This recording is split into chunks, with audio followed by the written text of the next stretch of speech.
Assalamualaikum warahmatullahi wabarakatuh. Kali ini kita akan coba mengulas tentang kisah dari perjalanan kekasih Allah yaitu Nabi Ibrahim.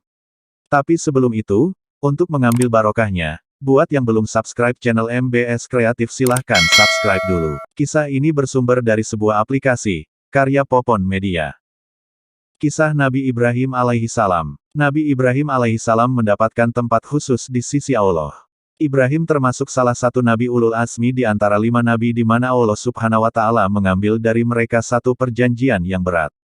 Kelima Nabi itu adalah Nabi Nuh, Nabi Ibrahim, Nabi Musa, Nabi Isa, dan Nabi Muhammad Sallallahu Alaihi Wasallam sesuai dengan urutan diutusnya mereka. Ibrahim adalah seorang Nabi yang diuji oleh Allah dengan ujian yang jelas.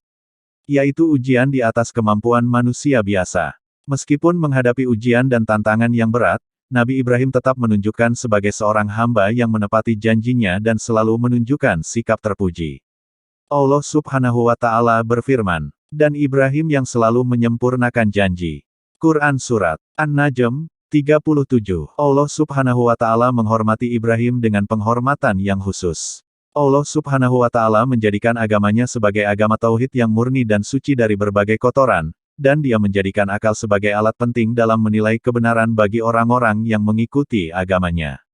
Allah berfirman, dan tidak ada keraguan kepada agama Ibrahim, melainkan orang yang memperbodoh dirinya sendiri dan sungguh kami telah memilihnya di dunia dan sesungguhnya dia di akhirat benar-benar termasuk orang yang saleh. Quran Surat Al-Baqarah 130. Demikianlah Allah Subhanahu wa Ta'ala sebagai pencipta memperkenalkan hambanya Ibrahim. Tidak kita temukan dalam kitab Allah penyebutan seorang nabi yang Allah Subhanahu wa Ta'ala angkat sebagai kekasihnya kecuali Ibrahim. Hanya ia yang Allah khususkan dengan firman-Nya. Dan Allah mengambil Ibrahim menjadi kesayangannya. Quran Surat An-Nisa 125. Para ulama berkata bahwa al-hullah adalah rasa cinta yang sangat. Demikianlah pengertian dari ayat tersebut. Allah Subhanahu wa Ta'ala mengangkat Ibrahim sebagai kekasihnya. Ini merupakan suatu kedudukan yang mulia dan sangat tinggi. Di hadapan kedudukan yang tinggi ini, Ibrahim duduk dan merenung, aku telah memperoleh dan apa yang aku peroleh. Hati apakah yang ada di dalam diri Nabi Ibrahim, rahmat apa yang diciptakan, dan kemuliaan apa yang dibentuk, dan cinta apa yang diberikan. Sesungguhnya puncak harapan para pejalan rohani dan tujuan akhir para sufi adalah merebut cinta Allah. Bukankah setiap orang membayangkan dan mengangan-angankan untuk mendapatkan cinta dari Allah Subhanahu wa Ta'ala? Demikianlah harapan setiap manusia. Nabi Ibrahim adalah seorang hamba Allah Subhanahu wa Ta'ala, yang berhak diangkatnya menjadi Al-Khalil kekasih Allah Subhanahu wa Ta'ala. Itu adalah derajat dari derajat-derajat kenabian yang kita tidak mengetahui nilainya. Kita juga tidak mengetahui bagaimana kita menyifatinya. Berapa banyak pertanyaan-pertanyaan manusia berkaitan dengan hal tersebut, namun rasa-rasanya ia laksana penjara yang justru menggelapkannya. Kita di hadapan karunia ilahi yang besar yang terpancar dari cahaya langit dan bumi. Adalah hal yang sangat mengagumkan bahwa setiap kali Nabi Ibrahim mendapatkan ujian dan kepedihan, beliau justru menciptakan permata. Adalah hal yang sangat mengherankan bahwa hati yang suci ini justru menjadi matang sejak usia dini. Nabi Ibrahim dilahirkan dari keluarga yang mempunyai keahlian membuat patung atau berhala. Disebutkan bahwa ayahnya meninggal sebelum ia dilahirkan kemudian ia diasuh oleh pamannya di mana pamannya itu menduduki kedudukan ayahnya. Nabi Ibrahim pun memanggil dengan sebutan-sebutan yang biasa ditujukan kepada seorang ayah. Ada yang mengatakan bahwa ayahnya tidak meninggal dan Azar adalah benar-benar ayahnya. Pada suatu hari, ia bertanya terhadap ciptaan ayahnya, kemudian ayahnya memberitahunya bahwa itu adalah patung-patung dari Tuhan-Tuhan. Nabi Ibrahim sangat keheranan melihat hal tersebut, kemudian timbul dalam dirinya, melalui akal sehatnya, penolakan terhadapnya.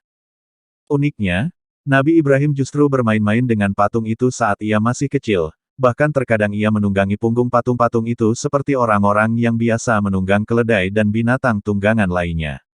Pada suatu hari, ayahnya melihatnya saat menunggang punggung patung yang bernama Marduk. Saat itu juga ayahnya marah dan memerintahkan anaknya agar tidak bermain-main dengan patung itu lagi. Nabi Ibrahim adalah seseorang yang akalnya cemerlang sejak beliau berusia muda. Allah menghidupkan hatinya dan akalnya dan memberinya hikmah sejak masa kecilnya. Ibrahim bertanya, patung apakah ini wahai ayahku? Kedua telinganya besar, lebih besar dari telinga kita. Ayahnya menjawab, Itu adalah Marduk, Tuhan para Tuhan wahai anakku, dan kedua telinga yang besar itu sebagai simbol dari kecerdasan yang luar biasa. Ibrahim tampak tertawa dalam dirinya padahal saat itu beliau baru menginjak usia 7 tahun. Injil Barnabas melalui lisan Nabi Isa menceritakan kepada kita, bahwa Nabi Ibrahim mengejek ayahnya saat beliau masih kecil. Suatu hari, Ibrahim bertanya kepada ayahnya, "Siapa yang menciptakan manusia wahai ayahku?" Si ayah menjawab, "Manusia, karena akulah yang membuatmu dan ayahku yang membuat aku." Ibrahim justru menjawab, "Tidak demikian wahai ayahku, karena aku pernah mendengar seseorang yang sudah tua yang berkata, 'Wahai Tuhanku, mengapa engkau tidak memberi aku anak?' Si ayah berkata, 'Benar wahai anakku, Allah yang membantu manusia untuk membuat manusia namun dia tidak meletakkan tangannya di dalamnya. Oleh karena itu, manusia harus menunjukkan kerendahan di hadapan Tuhannya dan memberikan kurban untuknya.' Kemudian Ibrahim bertanya lagi, 'Berapa banyak Tuhan-Tuhan itu wahai ayahku?' Si ayah menjawab, 'Tidak ada jumlahnya wahai anakku.' Ibrahim berkata, 'Apa yang aku lakukan wahai ayahku jika aku mengabdi pada satu Tuhan lalu Tuhan yang lain membenciku karena aku tidak mengabdi padanya? Bagaimana terjadi persaingan dan pertentangan di antara Tuhan? Bagaimana seandainya Tuhan yang membenciku itu membunuh Tuhanku? Boleh jadi ia membunuhku juga.' Si ayah menjawab dengan tertawa, 'Kamu tidak perlu takut wahai anakku, karena tidak ada permusuhan di antara sesama Tuhan. Di dalam tempat penyembahan yang besar terdapat ribuan Tuhan dan sampai sekarang telah berlangsung 70 tahun. Meskipun demikian, belum pernah kita mendengar satu Tuhan memukul Tuhan yang lain.' Ibrahim berkata, 'Kalau begitu terdapat suasana harmonis dan kedamaian di antara mereka.' Si ayah menjawab, 'Benar.' Ibrahim bertanya lagi, 'Dari apa Tuhan-Tuhan itu diciptakan?' Orang tua itu menjawab, 'Ini dari kayu-kayu pelepah kurma, itu dari zaitun, dan berhala kecil itu dari gading. Lihatlah alangkah indahnya. Hanya saja, ia tidak memiliki nafas.' Ibrahim berkata, 'Jika para Tuhan tidak memiliki nafas, maka bagaimana mereka dapat memberikan nafas? Bila mereka tidak memiliki kehidupan, bagaimana mereka memberikan kehidupan? Wahai ayahku, pasti mereka bukan Allah.' Mendengar ucapan Ibrahim itu, sang ayah menjadi berang dan marah sambil berkata, 'Seandainya engkau sudah dewasa niscaya aku pukul dengan kapak ini.' Selesailah dialog antara Ibrahim dan ayahnya dengan terjadinya pemukulan oleh si ayah terhadap Ibrahim.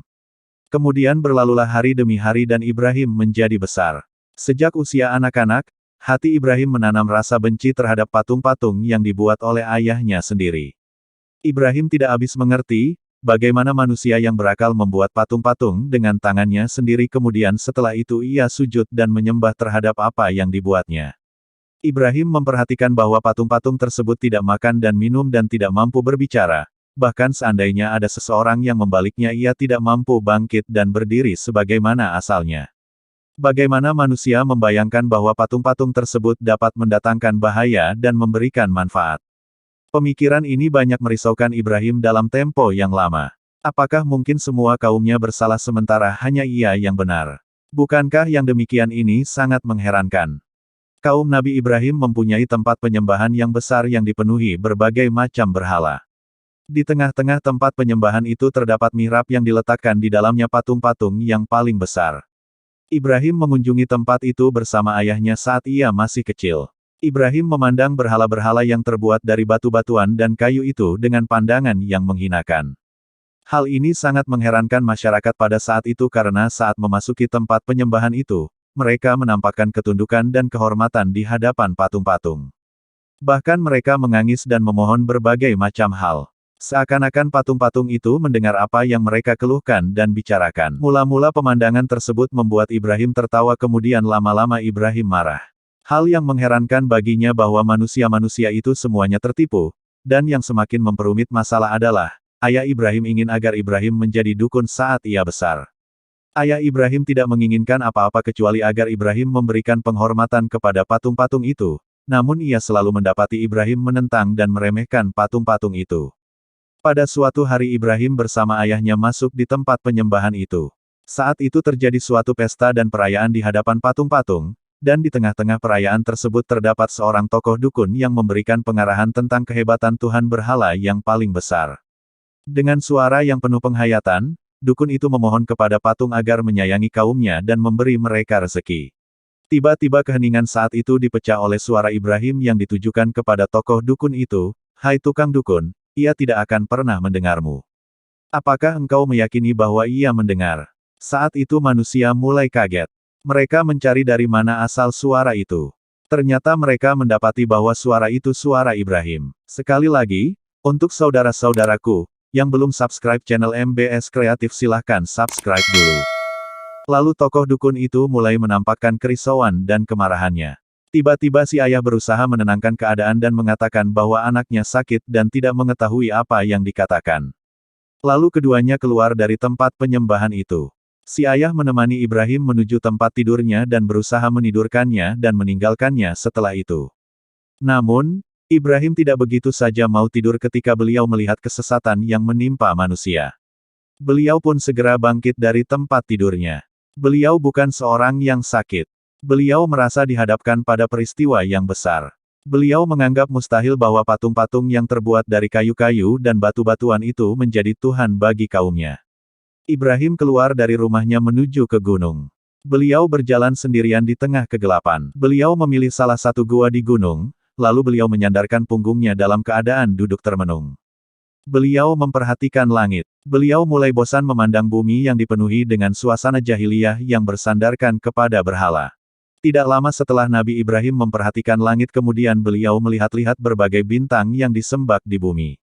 Saat itu hati Nabi Ibrahim, sebagai pemuda yang masih belia, merasakan kesedihan yang luar biasa. Lalu beliau melihat apa yang di belakang bulan dan bintang.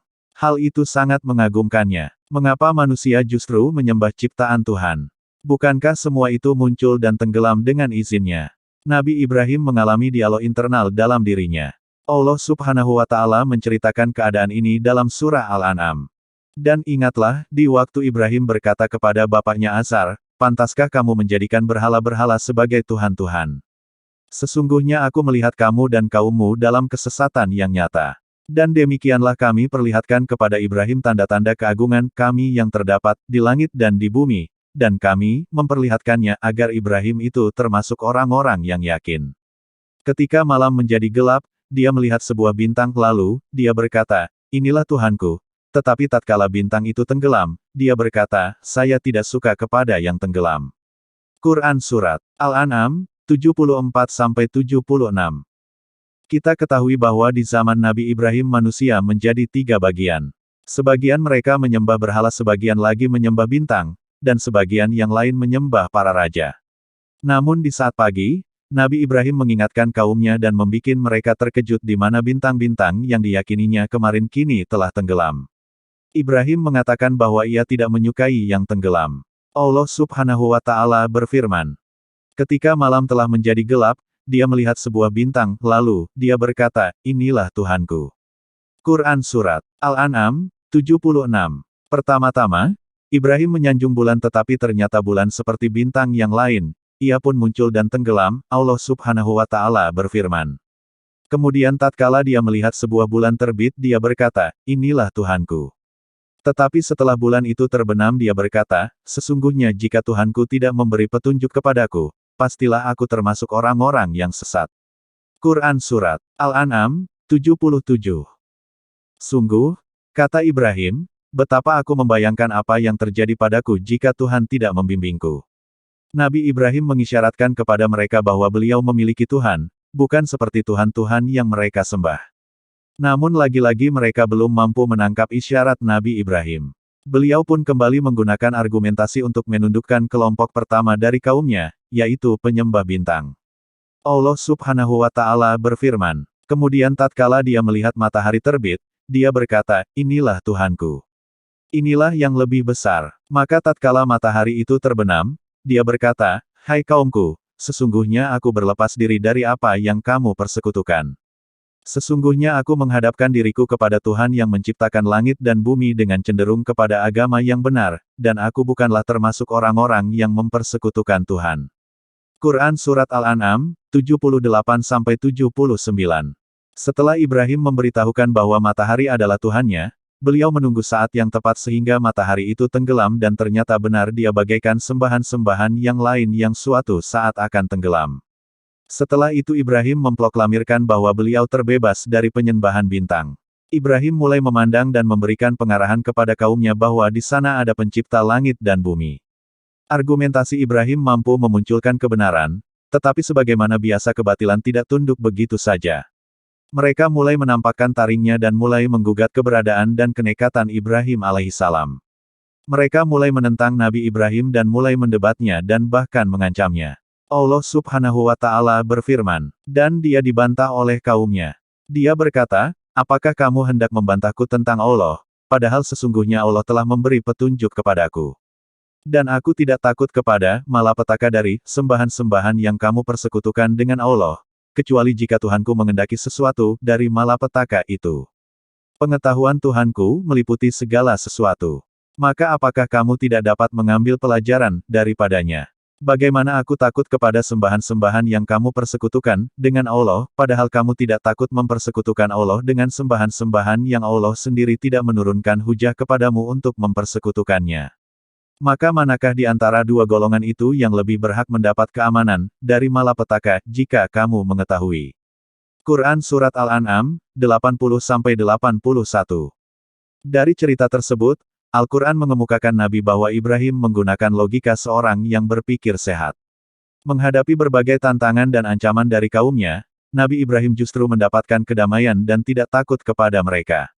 Allah subhanahu wa ta'ala berfirman, orang-orang yang beriman dan tidak mencampur adukan iman mereka dengan kelaliman, syirik, mereka itulah orang-orang yang mendapat keamanan dan mereka itu adalah orang-orang yang mendapat petunjuk. Quran Surat Al-An'am, 82. Allah subhanahu wa ta'ala selalu memberikan hujah atau argumentasi yang kuat kepada Nabi Ibrahim sehingga beliau mampu menghadapi kaumnya. Allah subhanahu wa ta'ala berfirman, dan itulah hujah kami yang kami berikan kepada Ibrahim untuk menghadapi kaumnya. Kami tinggikan siapa yang kami kehendaki beberapa derajat. Sesungguhnya Tuhanmu maha bijaksana lagi maha mengetahui. Quran Surat Al-An'am, 83. Beban yang paling berat adalah saat beliau harus berhadapan dengan ayahnya, di mana profesi si ayah dan rahasia kedudukannya merupakan biang keladi dari segala penyembahan yang diikuti mayoritas kaumnya. Nabi Ibrahim keluar untuk berdakwah kepada kaumnya dengan berkata, patung-patung apakah ini yang kamu tekun beribadah kepadanya? Mereka menjawab, kami mendapati bapak-bapak kami menyembahnya. Ibrahim berkata, sesungguhnya kamu dan bapak-bapakmu berada dalam kesesatan yang nyata. Mereka menjawab, apakah kamu datang kepada kami sungguh-sungguh ataukah kamu termasuk orang yang bermain-main? Ibrahim berkata, sebenarnya Tuhan kamu adalah Tuhan langit dan bumi yang telah menciptakannya, dan aku termasuk orang-orang yang dapat memberikan bukti atas yang demikian itu. Quran Surat Al-Anbiya, 52-56. Selesailah urusan. Mulailah terjadi pergulatan antara Nabi Ibrahim dan kaumnya. Tentu yang termasuk orang yang paling menentang beliau dan marah kepada sikap beliau itu adalah ayahnya dan pamannya yang mendidiknya laksana seorang ayah.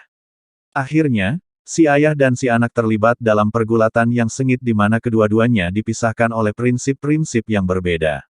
Si anak bertengger di puncak kebenaran bersama Allah sedangkan si ayah berdiri bersama kebatilan. Si ayah berkata kepada anaknya, sungguh besar ujianku kepadamu wahai Ibrahim. Engkau telah berkhianat kepadaku dan bersikap tidak terpuji kepadaku. Ibrahim menjawab, wahai bapakku, mengapa kamu menyembah sesuatu yang tidak dapat mendengar, tidak melihat dan tidak dapat menolong kamu sedikitpun? Wahai bapakku, sesungguhnya telah datang kepadaku sebagian ilmu pengetahuan yang tidak datang kepadamu, maka ikutilah aku, niscaya aku akan menunjukkan kepadamu jalan yang lurus. Wahai bapakku, janganlah kamu menyembah setan, sesungguhnya setan itu durhaka kepada Tuhan yang Maha Pemurah. Wahai bapakku, sesungguhnya aku khawatir bahwa kamu akan ditimpa azab dan Tuhan yang Maha Pemurah, maka kamu menjadi kawan bagi setan. Quran Surat Maryam, 42-45. Sang ayah segera bangkit dan ia tak kuasa lagi untuk meledakkan amarahnya kepada Ibrahim. Bencikah kamu kepada Tuhan-Tuhanku, hai Ibrahim? Jika kamu tidak berhenti, maka niscaya kamu akan aku rajam, dan tinggalkanlah aku buat waktu yang lama. Quran Surat Maryam, 46. Jika engkau tidak berhenti dari dakwahmu ini, sungguh aku akan merajamu. Aku akan membunuhmu dengan pukulan batu. Demikian balasan siapapun yang menentang Tuhan. Keluarlah dari rumahku. Aku tidak ingin lagi melihatmu. Keluar. Akhirnya, pertentangan itu membawa akibat pengusiran Nabi Ibrahim dari rumahnya, dan beliau pun terancam pembunuhan dan perajaman. Meskipun demikian, sikap Nabi Ibrahim tidak pernah berubah. Beliau tetap menjadi anak yang baik dan nabi yang mulia. Beliau berdialog dengan ayahnya dengan menggunakan adab para nabi dan etika para nabi. Ketika mendengar penghinaan, pengusiran, dan ancaman pembunuhan dari ayahnya, beliau berkata dengan lembut, "Semoga keselamatan dilimpahkan kepadamu, aku akan meminta ampun bagimu kepada Tuhanku, sesungguhnya Dia sangat baik kepadaku.